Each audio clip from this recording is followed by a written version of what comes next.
আসসালামু আলাইকুম। সবাইকে স্বাগত জানাচ্ছি। আমি নাসরুল ইসলাম তন্ময়। শুরুতে বিআরবি কেবল সংবাদ শিরোনাম। বাংলাদেশের সর্বশেষ গুরুত্বপূর্ণ আপডেট সংবাদে আপনাকে স্বাগত। শুরুতেই সংবাদ শিরোনাম, পরে বিস্তারিত। প্রথমেই জানাবো, তারেক রহমানের নেতৃত্বে বাংলাদেশ ফ্যাসিবাদ মুক্ত হয়েছে দাবি বিএনপি নেতা সালাউদ্দিনের। বিএনপির ভারপ্রাপ্ত চেয়ারম্যান তারেক রহমানের নেতৃত্বে দেশ থেকে ফ্যাসিবাদ মুক্ত বলে মন্তব্য করেছে দলটির স্থায়ী কমিটির সদস্য সালাউদ্দিন। আজ কক্সবাজারের পেকুয়া উপজেলা বিএনপির নবনির্বাচিত কার্যালয় উদ্বোধন শেষে তিনি এসব মন্তব্য করেছেন। সালাউদ্দিন বলেন, বাংলাদেশ জাতীয়তাবাদী দল মানে গণতন্ত্রের ঠিকানা। বিএনপির ভারপ্রাপ্ত চেয়ারম্যান তারেক রহমান দলকে নেতৃত্ব দিচ্ছেন, তার নেতৃত্বেই বাংলাদেশ ফ্যাসিবাদ মুক্ত হয়েছে। তাই দেশে যাতে আর ফ্যাসিবাদী শক্তির জন্ম না হয়, সেজন্য বিএনপি সহ সব জাতীয়তাবাদী গণতান্ত্রিক শক্তিকে সতর্ক থাকতে হবে বলে নেতাকর্মীদের সতর্ক থাকার নির্দেশ দেন তিনি। গাজার হাসপাতালের নিচে সুড়ঙ্গে হামাসের সামরিক প্রধান সিনোয়ারের মরদেহ শনাক্তের দাবি ইসরায়েলের। গাজা উপত্যকার দক্ষিণ অঞ্চলে একটি হাসপাতালের নিচে থাকা গোপন সুড়ঙ্গ থেকে হামাসের সামরিক প্রধান মোহাম্মদ সিনোয়ারের মরদেহ উদ্ধার করার দাবি করেছে ইসরায়েলি সেনাবাহিনী বলছে, গত মাসে এক অভিযান পরিচালনার পর মরদেহটি উদ্ধার করা হয়েছে। এরপর জানাবো, ইসরায়েলকে সন্ত্রাসী রাষ্ট্র বলল তুরস্ক। ম্যাডলিন জাহাজ জব্দের ঘটনায় দখলদার ইসরায়েলি বাহিনীকে এবার সন্ত্রাসী তকমা দিয়েছে তুরস্কের প্রেসিডেন্ট রিসেপ তাইয়েপ এরদোয়ান। এদিকে ত্রাণবাহী ম্যাডলিন জাহাজ থেকে ভিডিও বার্তায় যা বললেন থুনবার্গ, ফিলিস্তিন অঞ্চলে মানবিক সহায়তা পৌঁছে দেওয়ার চেষ্টা করার সময় আন্তর্জাতিক সংস্থা ফ্রিডম ফ্লোটিলা কোয়ালিশন এফএফসি পরিচালিত ত্রাণবাহী জাহাজ ম্যাডলিন গাজায় ভিড়তে দেয়নি ইসরায়েল। ইতালি থেকে যাওয়া জাহাজটি আন্তর্জাতিক জলসীমা থেকে ইসরায়েলের আশফাত বন্দরের পথে নেওয়া হয়। এই সঙ্গে একটি ভিডিও বার্তা প্রকাশ করেছে ওই জাহাজে থাকা সুইডেনের পরিবেশ বিষয়ক আন্দোলন কর্মী গ্রেটা থুনবার্গ। এবারে জানাবো, করোনায় নতুন ধরন, জরুরি প্রয়োজন ছাড়া ভারতে না যাওয়ার পরামর্শ। পার্শ্ববর্তী দেশ ভারত সহ কয়েকটি দেশে করোনা ভাইরাসের নতুন ধরনের সংক্রমণ বেড়ে যায়। স্বাস্থ্য অধিদপ্তর জরুরি প্রয়োজন ছাড়া সেসব দেশে ভ্রমণ না করার বিষয়ে সতর্কতা দিয়েছে।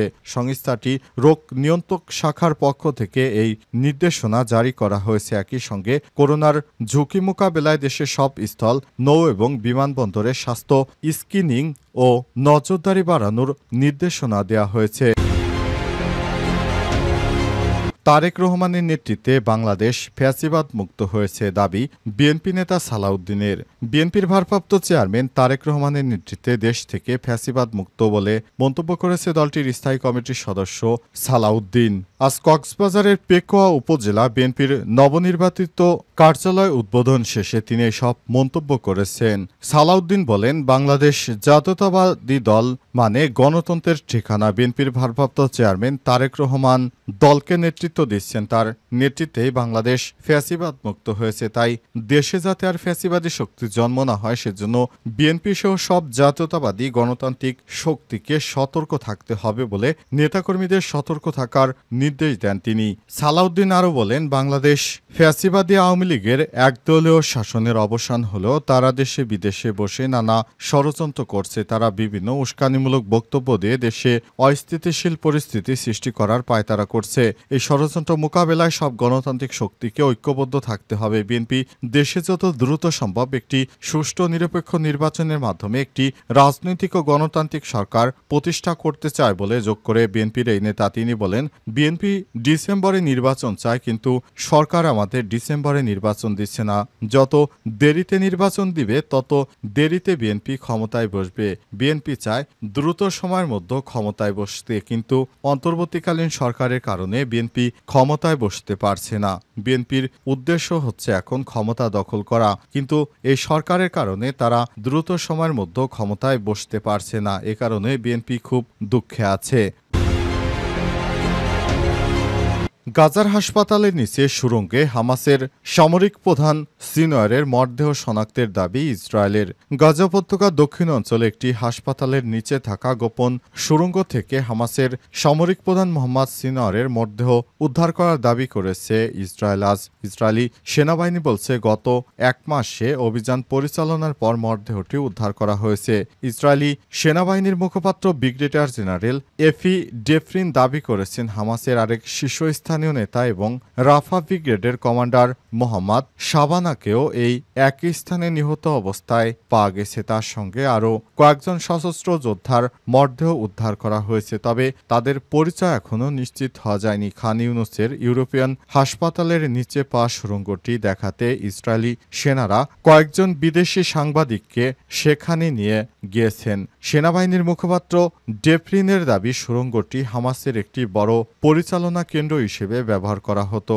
ডেফরিন দাবি করেছেন এই হামাসের পক্ষ থেকে বারবার সাধারণ মানুষকে মানবঢাল হিসেবে ব্যবহার করার বেসামরিক স্থাপনা, হাসপাতাল সহ বিভিন্ন জায়গাকে এই উদ্দেশ্যই ব্যবহার করেছে। আরেকটি নজির তারা দেখাতে পারল। ইসরায়েলি সেনা কর্মকর্তারও দাবি করেছেন, আমরা হাসপাতালের নিচে জরুরি বিভাগের ঠিক নিচে কয়েকটি কক্ষের একটি আস্তানা পেয়েছিলাম। এর একটি কক্ষে আমরা মোহাম্মদ সিনওয়ারকে খুঁজে পেয়ে হত্যা করি।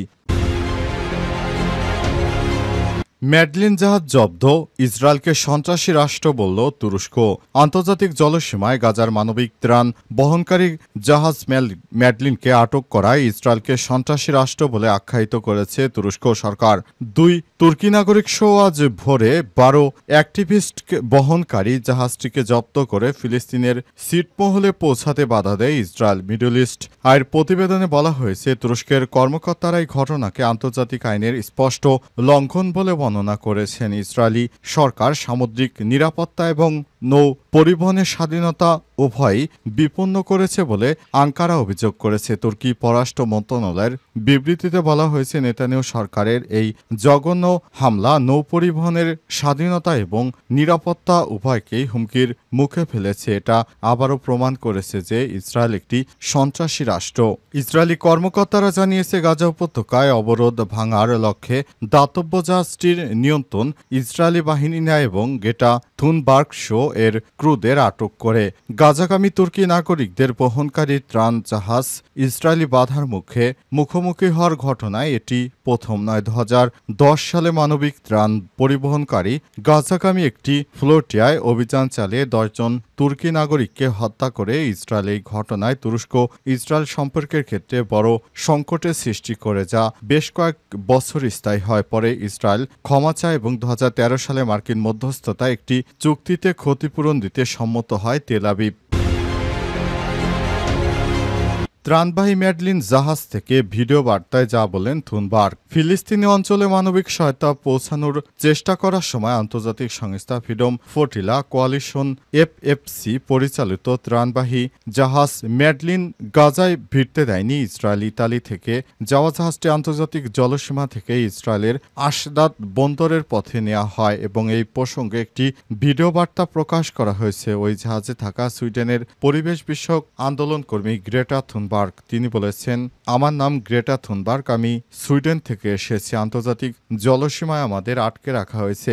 দখলদার ইসরায়েলি বাহিনী কিংবা ইসরায়েলকে সমর্থন যোগানো বাহিনী আমাদের অপহরণ করেছে। থুনবার্গ আরও বলেছেন, আমি আমার সব বন্ধু পরিবার ও সহকর্মীদের অনুরোধ করছি তারা যেন আমাকে এবং অন্যদের যত তাড়াতাড়ি সম্ভব মুক্তির ব্যবস্থা করার জন্য সুইডিশ সরকারের উপর চাপ সৃষ্টি করে। জাহাজটি ইসরায়েলি বাহিনী দখলে নেওয়ার প্রাক্কালে আন্তর্জাতিক সহায়তা চেয়ে এই ভিডিও বার্তা দেন গ্রেটা থুনবার্গ। যদিও সম্ভাব্য পরিস্থিতি বিবেচনায় জাহাজটিকে আগে থেকেই রেকর্ডে রাখা হয়েছিল। ক্ষুধার্ত ফিলিস্তিনিদের জন্য ইতালি থেকে জাহাজটিকে করে ত্রাণ সামগ্রী নিয়ে আসা হয়েছে। ম্যাডলিন জাহাজে গ্রেটা থুনবার্গ সহ বিভিন্ন দেশের মোট 12 জন মানবাধিকার কর্মী রয়েছে। ম্যাডলিন জাহাজে গ্রেটা থুনবার্গ ছাড়া আছে ফিলিস্তিনি বংশোদ্ভূত ফরাসি নাগরিক ও ইউরোপীয় পার্লামেন্ট সদস্য রিমা হাসান, জার্মানির ইয়াসেমিন আচার, ফ্রান্সের ব্যাপিস্ট আতন্ডে, ব্রাজিলের থিয়াগো অ্যালিভা, ফ্রান্সের ওমর ফায়াদ, ইয়াসিন মোহাম্মদি, তুরস্কের সুলাইব উর্দু, স্পেনের সাজিও তোরিবিও, নেদারল্যান্ডসের পার্গোফন রেনেস ও ফ্রান্সের রিভা ভিয়া। সামাজিক যোগাযোগ মাধ্যম টুইটার পোস্টে ইসরায়েলের পররাষ্ট্র মন্ত্রণালয় জানিয়েছে ম্যাডলিন জাহাজটি আটক করা হয়েছে। মন্ত্রণালয় বলেছে সেলফি ইয়ট এবং তথাকথিত সেলিব্রিটিদের নিরাপদে ইসরায়েলের উপকূলের দিকে নিয়ে আসা হচ্ছে।